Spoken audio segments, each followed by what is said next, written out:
Servisas. Sveiki, norėčiau pasikeisti tepalus, galėtumėte apsimti. Galim pakeisti tepalus, kada atvažiuot norit. Tada greičiausiai galėtumėte priimti. Matau, trečiadienį 1 valandą būtų artimiausias laikas.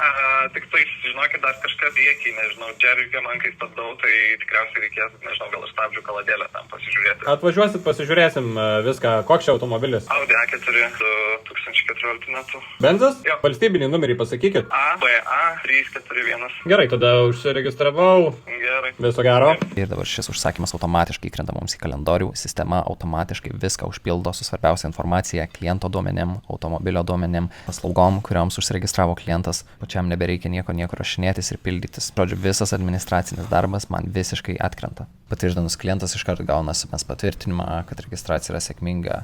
Pačiam nieko siųs nereikia, dar sutaupau laiko.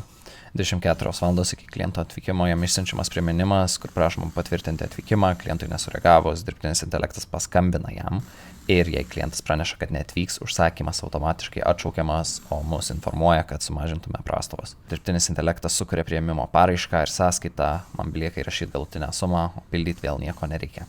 Užbaigus užsakymą, klientas informuojamas, kad gali atsiimti automobilį ir automatiškai traukiamas į klientų duombazę su pajamom, automobilių ir remonto istorija. Taip nei vienas klientas nepasimeta ir viską turiu vienoje vietoje.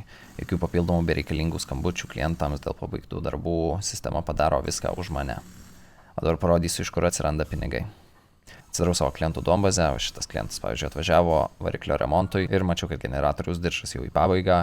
Klientas iškart nenorėjo keistis ir diržo, tai aš tiesiog užstačiau priminimą pakeisti diržą už 2 mėnesių ir nebus taip, kad tik pakalbėjom ir pamiršom, sistema automatiškai primins klientui ir mes gausim dar vieną vizitą. Jeigu matom, kad prilėties srautas servise, spaudžiu vieną mygtuką ir visiems klientams išsiunčiu akciją, kuri atveda klientų, kai jų labiausiai reikia. Ir dabar ko gero kyla klausimas, kiek 100 eurų visą tai kainuoja. Tai 9 eurus ir automatinį užsakymų pildymą, SMS skambučių priminimus, priėmimo paraiškų pildymą, sąskaitų automatinį pildymą, remontų priminimus pagal ridą, klientų remonto istorijos kūrimą ir kaupimą, bei automatinį atsiliepimų surinkimą. Visą tai jūs gaunate už 9 eurus, o pirmiems 50 servisų 30 dienų nemokamas išsibandymo laikotarpis, todėl tikrai rekomenduoju pasibandyti.